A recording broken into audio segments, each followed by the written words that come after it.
Bonjour à tous et bienvenue sur la chaîne de Fouini.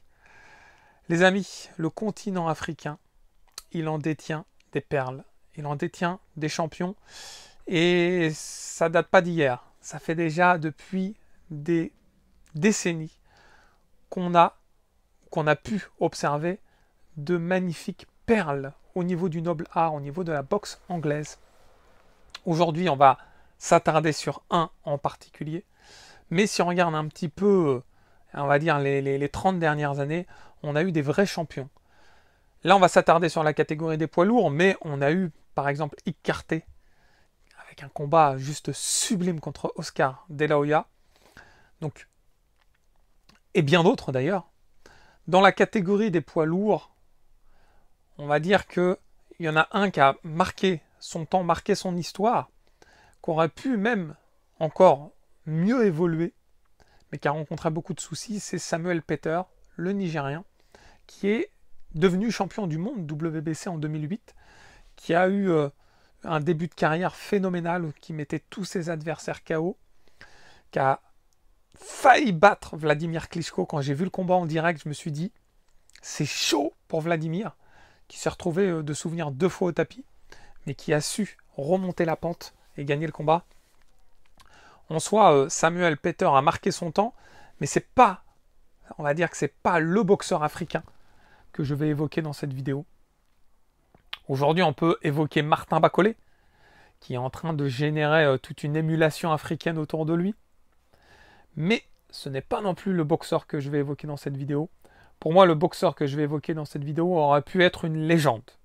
Une légende de la boxe. Une légende de la boxe en Afrique. Il avait une carrière aux petits oignons. Il avait toutes les qualités pour devenir un champion incontesté. Mais malheureusement, il s'est passé tellement de choses que ça l'a littéralement foudroyé. Ce boxeur, pour ceux qui connaissent évidemment le noble art, vous l'avez peut-être déjà en tête, il s'agit d'un Nigérian, Ike Ibeabuchi. Ce boxeur, il a marqué mon adolescence parce que, je vous l'ai déjà dit, pour ceux qui suivent ma chaîne, j'ai débuté en tant qu'amateur vidéoludique de la boxe en 1989. Le combat Tyson-Bruno, ça a été le déclencheur pour moi. Et depuis, j'ai pris le temps d'analyser, d'acheter des revues. À l'époque, c'était dans les marchands de journaux. J'ai encore les VHS. J'ai acheté les VHS avec les revues et je lisais. J'avais hâte de voir le combat de Tyson-Holyfield 1, qui s'est pas fait parce que Tyson est en prison, etc. Et du coup, j'ai continué à élargir, on va dire, ma compétence d'amateur de boxe en essayant de trouver des nouveaux prospects. Déjà, dès le plus jeune âge, j'avais cette envie de suivre une carrière du début à la fin. J'étais frustré de ne pas avoir vu le tout début de la carrière de Tyson. Et je me suis dit, je ne veux plus louper l'ascension des futurs champions. C'est quelque chose que j'affectionne particulièrement dans le domaine de la boxe. C'est pas de voir un champion simplement, c'est de suivre son ascension, suivre son parcours et son évolution. Ça me tient vraiment à cœur. Et en 1994, j'ai découvert Ike Ibeabuchi. J'ai commencé à suivre certains de ses combats parce qu'il commençait à se faire un peu connaître. C'était pas tous les jours qu'on avait un boxeur africain qui émergeait comme ça au devant de la scène. Et j'ai réellement commencé à suivre Ike Ibeabuchi lors de son combat en 1997 contre David Tua. David Tua, à ce moment-là, c'était le puncher. C'était le gars qui pouvait éteindre n'importe qui, n'importe quand et qui avait gagné tous ses combats. Je crois qu'il avait 27-0 au moment qu'il affronte Ike Ibeabuchi. Et c'est la génération que beaucoup, qui affecte beaucoup de personnes dans le milieu. Alors il y a la génération des années 70, avec Norton, Ali, Frazier, Foreman. Il y a la génération fin des années 80, avec Tyson, qui domine tout, qui éteint Larry Holmes, etc. Et il y a la génération des années 90, avec le triptyque Tyson, Holyfield, Lennox Lewis, et d'autres boxeurs qui étaient dans la périphérie de ce triptyque, Foreman, le vieux Foreman, et bien d'autres, Michael Moorer, etc. Et en fait, Ike Ibeabuchi commençait à se positionner comme le futur prétendant au titre, et surtout le futur champion, la relève de Mike Tyson. Et on attendait, moi j'attendais de me dire, bon, j'attends de voir ce qu'il va donner contre David Tua, pour peut-être éventuellement voir ce qu'il va donner contre Lennox Lewis, contre Evander Holyfield. Et on va dire que lui, c'était plutôt la génération Vitaly Klitschko. Voir tout ça, voir ce que ça donne. J'avais cette envie en moi qui était ancrée. Donc le combat contre David Tua, je vais vous dire, il y a des combats que je regarde assez régulièrement. C'est comme ça, je mets YouTube et je me remate d'anciens combats. Je parlais de Oscar De La Hoya, j'ai pour habitude de regarder beaucoup de ses anciens combats, je kiffais, c'était dynamique, vif, on s'ennuyait pas. Tyson, je les regarde en masse, évidemment. Les combats de Mohamed Ali, George Foreman, etc. Je prends plaisir à les regarder. Et le combat David Tua contre Ike Ibeabuchi, c'est réellement un combat que je me remets régulièrement. Alors, je ne dis pas tous les mois, mais c'est un combat, si vous voulez, du dynamisme. Un enchaînement de coups incroyable. Je crois qu'il détient le record, ce combat, au niveau de plusieurs facteurs. Ibeabuchi, il a envoyé plus de 80 coups par round. C'est monstrueux. En moyenne, un boxeur pro de qualité, il envoie à peu près 50 coups. 80 coups par round. Au cours du combat, il a envoyé presque 1000 coups, je crois. Mais David Tua, de son côté, a échangé aussi. À eux deux, ils avaient 1700, 1800 coups. Des coups qui touchaient. Des coups qui faisaient mal. Mais on avait deux monstres qui s'affrontaient, qui encaissaient. Et qui, même au fur et à mesure des rounds, avaient une endurance incroyable, une caisse incroyable. Et là, je me suis régalé. Et c'est là que j'ai vraiment découvert Ike Ibeabuchi, qui pour moi, à ce moment-là, je ne pensais pas qu'il allait gagner le combat contre David Tua. On mettait David Tua au devant de la scène. On mettait David Tua comme le futur champion. Et là, quand j'ai vu le fight, j'ai dit, mais Ibeabuchi, il envoie. Il a un style très atypique, mais plaisant. Il encaisse une montagne, un monstre. Et il envoie des coups par combinaison juste incroyable. Je crois qu'il a brisé quelques os de David Tua.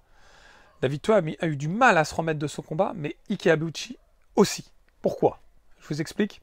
À partir de ce moment-là, et ça a dû certainement commencer avant, je pense pas que c'est le combat qui a généré des troubles dans son cerveau, je pense que c'était déjà depuis un certain temps. Il voyait des hallucinations, mais pas que. Il pensait autour de la sorcellerie, il voyait des choses qu'on ne voyait pas, il était schizophrène. On a commencé à le surnommer le président. Pourquoi le président? Parce qu'il avait une double personnalité. On l'entendait parler à lui-même. Attends, j'appelle le président, je lui demande, je lui pose la question, et puis il prenait une autre voix.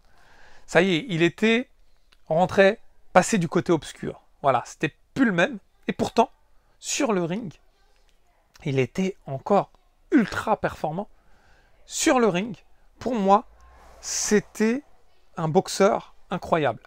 Après son combat contre David Tua, il a affronté deux, on va dire, boxeurs très moyens, des combats pas exceptionnels, en 98. Mais en 99, malgré tous ses soucis au niveau de la justice, ses soucis personnels avec sa compagne avait déjà un enfant, je crois qu'il a tenté une tentative d'assassinat, mais bizarre, en conduisant, il a essayé de rentrer dans un arbre, il avait de gros troubles psychologiques, sa mère ne l'aidait pas forcément, je crois qu'elle était aussi perturbée par une histoire de démons africains, etc. Donc il est rentré dans un trouble obsessionnel intense qui lui a vraiment porté plus que préjudice voilà, dans son milieu privé, mais aussi dans son milieu professionnel. Du coup, son combat face à Chris Bird, il n'était pas gagné à la base. Donc là, à ce moment-là, moi, ça y est, je le suivais, Ike Ibeabuchi, je le voulais contre de gros prospects. Chris Bird, je le suivais également. C'est vraiment un boxeur que... Je suivais tous les boxeurs en ascension. Vitaly Klitschko à ce moment-là, Vladimir Klitschko, tous les boxeurs qui commençaient vraiment à émerger. Chris Bird en faisait partie, et quelques temps plus tard, on connaît son combat contre Vitaly Klitschko pour le titre WBO, et par la suite. Mais là, le Chris Bird qui a affronté Ike Ibeabuchi, c'était un Chris Bird confiant, invaincu. Et regardez, je vous invite à regarder le combat sur le net. C'est spectaculaire, c'est incroyable. Et je pense que c'est à ce moment-là que je me suis dit que Ike Ibeabuchi, ça y est, si il réussit à se recadrer, à se soigner, je veux le voir contre Lennox Lewis, je veux le voir contre Mike Tyson, je veux le voir contre Evander Holyfield, je veux le voir contre Vitaly Klitschko, je voulais le voir contre tous les gros cadors de la catégorie en 1999-2000. Malheureusement, le destin en a voulu autrement. Ça y est, il est passé du côté vraiment obscur. Jugement, justice, prison. Mais pas la prison pour 1, 2 ou 3 ans, comme Mike Tyson a pu vivre. La prison pour 15 ans. À ce moment-là, il est né en 1973. Donc sa carrière, elle a lieu entre ses 21 ans et ses 27 ans. Ce qui n'est même pas le moment, l'instant, on va dire, de l'apogée d'un boxeur. En règle générale, un boxeur, on va dire, sauf cas particulier comme Mike Tyson, il atteint son apogée, on va plutôt entre ses 28 et 32 ans. Évidemment, il peut être très spectaculaire, être invaincu par le passé, mais d'un point de vue technique, stratégie, expérience, etc., il n'était pas encore à son apogée. Malheureusement, le destin en a voulu autrement, et c'était peut-être l'une de mes plus grandes frustrations en tant qu'amateur de boxe. Je voulais tellement de combats. J'ai parlé de frustration comme Tyson Holyfield en 1992. Je voulais le voir, ce combat, à ce moment-là. Le combat 96 ou le combat 97, il était trop tard, malheureusement. Je voulais voir Mike Tyson contre Lennox Lewis dès 1996. Le combat de 2002 était beaucoup trop tard. Je voulais voir un Foreman Ali 2. Ça, c'est clair. Je l'aurais vu beaucoup trop tard, mais ça m'aurait fait plaisir de le voir. Il y a des combats comme ça qu'on aurait voulu voir au moment de l'apogée des deux boxeurs. Et là, Ike Ibeabuchi m'a laissé une frustration. Pourquoi? Frustration multiple. La première, je vous l'ai dit, j'aurais voulu le voir à son apogée contre d'autres boxeurs à leur apogée. La deuxième, c'était un combattant africain qui avait toute une nation derrière lui. Le Nigeria, mais pas que. Toute l'Afrique. Et je pense que ça aurait été vraiment extrêmement pertinent, extrêmement important pour le monde africain qu'on ait un champion qui récupère toutes les ceintures. Et je pense qu'il en avait les capacités. Je pense que si il avait pu éviter ses soucis psychologiques, il aurait pu atteindre les sommets. Et ça aurait permis à l'Afrique de s'émanciper encore également. Alors par la suite, je l'ai dit, on a eu Samuel Peter, mais ce n'était pas de la trempe d'un Ike Ibeabuchi. Aujourd'hui, on a un Martin Bakole du Congo qui, franchement, il a eu un revers contre Michael Hunter. Un revers qu'on peut discuter. Mais aujourd'hui, Martin Bakole, il est dans une belle ascension. Il porte le monde africain. Et je pense que Martin Bakole peut espérer obtenir une chance mondiale. J'espère qu'on n'aura pas la même frustration qu'avec Ike Ibeabuchi. Bon, évidemment, c'est pas la même donne. C'est vrai, clairement deux mondes à part. Cette vidéo, en hommage à l'Afrique, j'aurais tellement aimé voir ce champion aller au bout de sa carrière. Peut-être il aurait perdu face à un Lennox Lewis. Peut-être il aurait éteint Lennox Lewis. Peut-être on aurait pu voir un combat incroyable contre Evander Holyfield parce que Ike Ibeabuchi combattait aux États-Unis. C'était pas quelque chose d'impossible, loin de là. Malheureusement, on ne le saura jamais.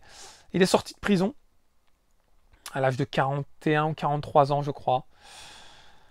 Il a souhaité à un moment donné, il a évoqué l'idée de reprendre sa carrière. Vous vous doutez bien qu'à cet âge-là, il y en a très peu qui peuvent prétendre revenir. Je dirais même que le seul exemple que j'ai pu voir, c'est George Foreman. Et encore, c'était pas le même. C'était pas le même que Young George Foreman qui éteignait tout le monde à la chaîne. Mais c'était un boxeur quand même puissant qui a pu quand même s'exprimer et redevenir champion du monde. Pour Ike Ibeabuchi, c'était pas possible. Et ça, je pense qu'il l'a compris très rapidement. Aujourd'hui, il a 51 ans. Je pense que ça lui traverse même plus l'esprit. J'espère en tout cas pouvoir continuer à suivre des prospects.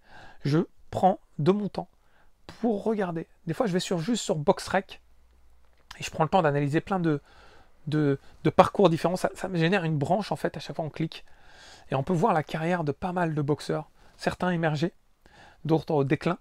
Mais moi, je prends plus de plaisir à essayer de voir les futurs prospects, comme j'ai pu voir avec Anthony Joshua, que j'ai découvert bien avant sa carrière professionnelle.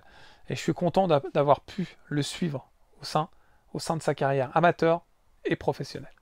Voilà les amis, en tout cas j'espère que vous avez passé un bon moment en ma compagnie. Si c'est le cas, n'oubliez pas le pouce qui fait plaisir. Et dans tous les cas, je vous dis à très vite. Ciao, ciao.